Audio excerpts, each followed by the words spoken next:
So as promised, this is our second video of a series of 3 videos on holiday pillows, and today I'm going to show you how to make this pillow. So this is the second video of our holiday pillows. Hopefully you've had a chance to watch our first one. This pillow is using the same pattern that we used in our first one, only we're going to be sewing it a little bit differently. For this one, I've chosen to use a plain fleece, and I'm going to be accessorizing it with pom-poms and with some trim. And you can accessorize it however you want, but that's what I'm going to use.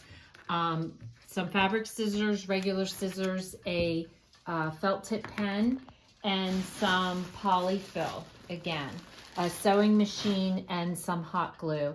And that is all we need to do to get started. So for this pattern, I'm going to trace it with a pen. I'm going to trace around the whole tree pattern. And so it'll look like this. Now, we're not going to sew directly. We're going to sew it and then reverse it. So this is a little bit different than the first tree pattern. So what I'm going to do is I've purposely did it in pen because this is the line that I'm going to use when I get to my sewing machine to guide me. So what you want to do is you want to cut it about a half of an inch all the way around so that you have enough allowance here so that you can run your sewing machine along this line. And you won't see it because we're going to be turning it right side out, so you won't see the pen marks.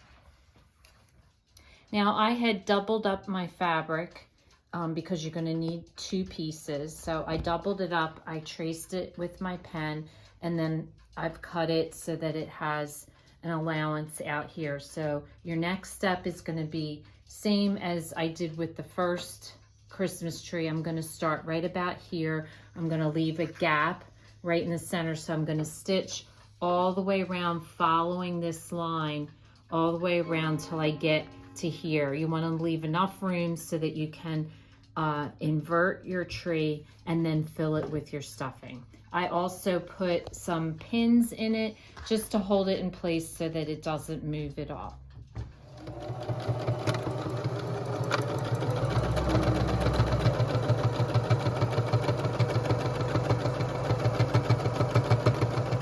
Something I just wanted to point out, I'm not a major sewer, but for people that may be beginner sewers, I just wanted to note this. When you're sewing round curves like this, it's easy to maneuver your fabric, but sometimes when you get to a sharp curve, it's difficult. So I just wanted to show you what I do. I run it up to the corner, and if it's too sharp, just make sure your needle is in your fabric and you can lift up the foot and you can turn your fabric and then put it back down. So that's how you get if you have a sharp turn in sewing. So this is what your tree is going to look like. And so then the next step is to flip it right side out. So if you're choosing a pattern as opposed to a plain, and if your pattern is not on both sides of your fabric, you want to make sure that the good side, the pattern sides, are inside facing each other. So that way when you flip it, you'll get the pattern on the outside.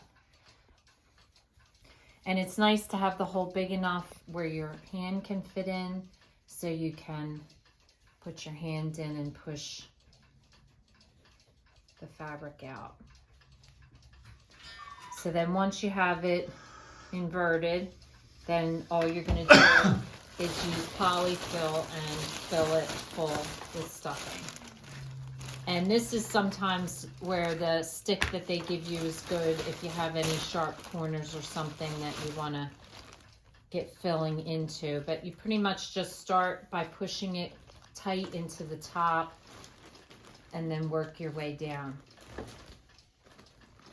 So once you have it stuffed the way you want it, you could hand sew this, but all I'm going to do is run a strip of hot glue and then pinch the fabric together, and that will seal it up for you.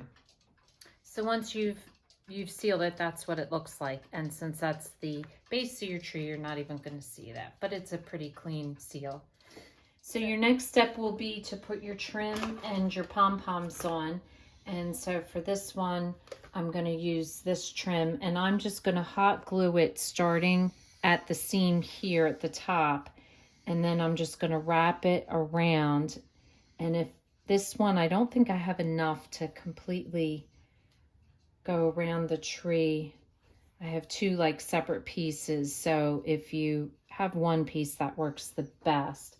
But if you don't, my recommendation is go to a seam, like right here, hot glue it, and then continue it on with your other trim piece. So I'm just gonna figure out where I want it to lay first, and then I will glue this point here to keep it in place. So once you have it exactly where you want it, like I said, then all you do is you're going to go to your first spot and just put a dab of hot glue.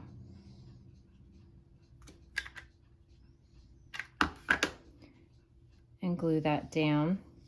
And then what you would do is do a dab of glue at the end, but since I have a point here that's right here where it's two coming together, I'm going to glue this part down first, and then I'll glue the other one on top of it.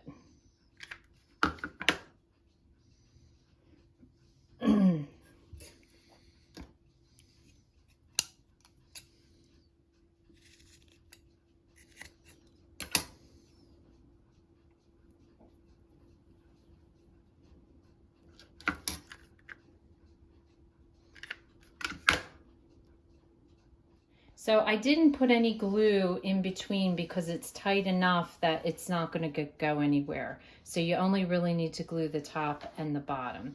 So your next step will be to add your pom-poms. And so I like to place mine on first before I glue them down, just to make sure that all my color variations are good and that they're spread out.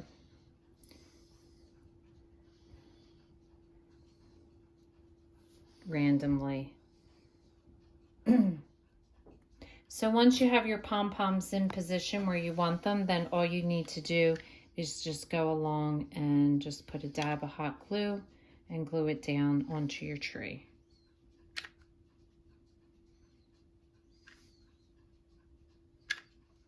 So whether you make one tree or you have a whole forest, I think they're a cute decoration for Christmas on any sofa or chair.